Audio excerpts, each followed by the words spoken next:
علیہ وسلم نے ارشاد فرمایا کہ بے شک مکہ شریف میں ایک پتھر تھا جو مجھ پر روزانہ صبح شام درود شریف پڑھا کرتا تھا، تو اے غلاموں اس پتھر کو میں اب بھی پہچانتا ہوں۔ کیا فرمایا؟ وہ پتھر ہے جو مجھ پر روزانہ درود و سلام پڑھتا تھا، اس پتھر کو میں اب بھی پہچانتا ہوں۔ ہم تو اس نبی کا کلمہ پڑھنے والے ہیں، ہم تو اس نبی کا کلمہ پڑھنے والے ہیں جس کے بارے میں رب تبارک و تعالیٰ نے ہمیں کتنا عظمت والا بنایا۔ کنتم خیر امت اخرجت للناس کہہ کے قرآن میں بیان کیا، تم بہترین امت ہو کہہ کر کے قرآن میں بیان کیا۔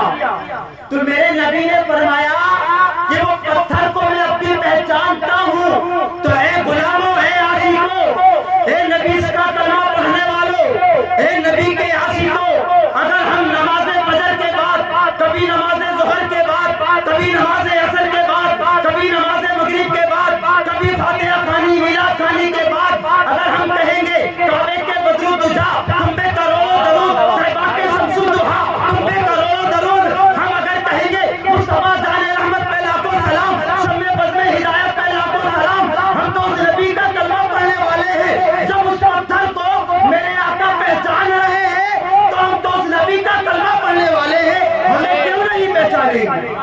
تو اس لیے شاعر کہتا ہے کہ مدینے میں جو درودوں کا تحفہ بھیج دیتا ہے خدا اس کی حفاظت میں فرشتہ بھیج دیتا ہے۔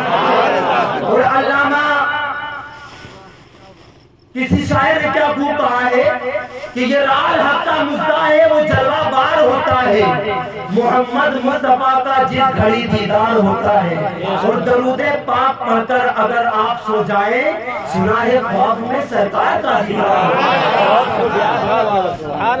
کوئی گل باقی رہے گا نہ چمن رہ جائے گا، پر رسول اللہ کا دین حسن رہ جائے گا، اور جو پڑھے گا صاحب لولاک پر درود آگ سے محفوظ اس کا تن بدن رہ جائے گا۔ تو درود شریف پڑھنے میں کوئی کوتاہی یا کنجوسی نہ کرے، کیونکہ میرے آقا کریم صلی اللہ تعالی علیہ وسلم کا فرمان ہے کہ سب سے بڑا کنجوس بخیل شخص کون ہے؟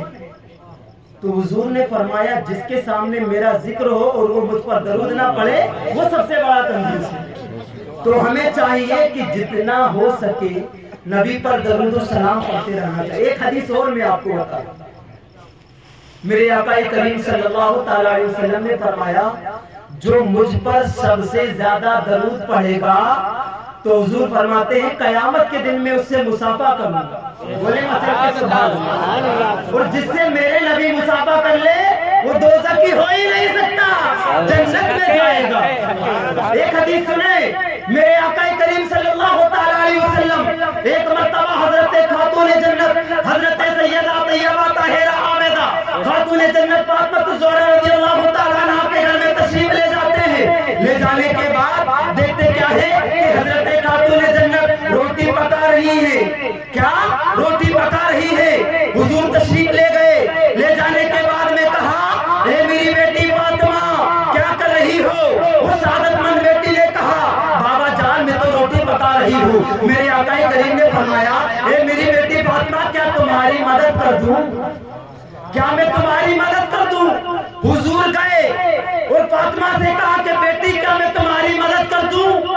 آج اگر کوئی شوہر اگر کسی بیوی کی مدد کر دے تو لوگ کہتے ہیں کہ جورو کا غلام ہو گیا ہے۔ اللہ اکبر، قربان جائے اگر کوئی شوہر اپنی بیوی کا کام کر دے یا بیوی کا جھوٹا کھا لے یا بیوی کے کام میں ہیلپ کر دے تو وہ جورو کا غلام نہیں بلکہ وہ نبی پاک کی سنت پر عمل کر رہا ہے، نبی پاک کی سنت پر عمل کر رہا ہے۔ میرے آقا کریم صلی اللہ تعالی علیہ وسلم گئے، جانے کے بعد کہا اے بیٹی فاطمہ کیا میں تمہاری مدد کر دوں؟ وہ سعادت مند بیٹی نے کہا نہیں بابا جان آپ رہنے دیجئے میں اپنا کام خود کر لوں گی۔ مگر میرے نبی نے محبت سے کہا بیٹی میں تمہاری روٹی پکانا چاہتا ہوں۔ اللہ اکبر، قربان جائے میرے آقا کریم کی شان پر۔ میرے آقا کریم صلی اللہ تعالی علیہ وسلم نے کہا اے بیٹی میں روٹی پکانا چاہتا ہوں. اب اللہ کے نبی صلی اللہ تعالیٰ علیہ وسلم نے یہ کہا تو حضرت خاتون جنت نے عرض کیا بابا جان آپ بے شک پکائیے, آپ تو اس کے مالک ہیں. اللہ اکبر, قربان جائے. جیسے ہی میرے نبی نے اپنے نبوت والے ہاتھوں پر آٹا لیا تو وہ آٹا بھی اپنی قسمت پر ناز کر رہا ہوگا. نبی کے نبوت والے ہاتھوں میں آٹا لگ گیا. اب جیسے ہی آٹا لگا حضور نے اس کی لوئی بنائی, لوئی بنانے کے بعد روٹی بنائی, روٹی بنانے کے بعد رکھ دیا توے پر. حضرت خاتون جنت لکڑی جلائی جا رہی ہے. ایک لکڑی جلائی, دو جلائی, تین جلائی, چار جلائی, حتیٰ کہ پوری لکڑی ختم ہو گئی. توا جو ہے انگارہ بن گیا, روٹی نہ پک سکی. حضرت خاتون جنت کبھی ابا کے چہرے کو دیکھتی ہے, کبھی روٹی کو دیکھتی ہے. حضور نے مسکرا دیا. جب میرے نبی مسکراتے ہیں تو خالی میرے نبی نہیں بلکہ پوری کائنات مسکرانے لگتی ہے. جب میرے نبی نے مسکرایا تو حضرت خاتون جنت نے عرض کیا بابا جان آپ تو میری مدد کے لیے آئے تھے مگر یہ کیا ہوا, روٹی نہ پک سکی, آٹا ہی رہ گیا. میرے آقا کریم نے فرمایا اے میری بیٹی فاطمہ یہ تو دنیا کی آگ ہے, یہ تیرا باپ محمد جسے بھی اپنا ہاتھ محبت سے لگا دے دنیا کی آگ تو کیا جہنم کی آگ بھی حرام ہو جاتی ہے. کیا دنیا کی آگ تو کیا جہنم کی آگ بھی حرام ہو جاتی ہے. تو جو نبی پر سب سے زیادہ درود پڑھے گا تو حضور فرماتے ہیں قیامت کے دن میں اس سے مصافحہ کروں گا, اور جس سے میرے نبی مصافحہ کر لے وہ دوزخی نہیں. بے شک حق ہے. اس لیے جب بھی حضور پاک صلی اللہ تعالی علیہ وسلم پر اور باہر شریعت پر صدر شریعت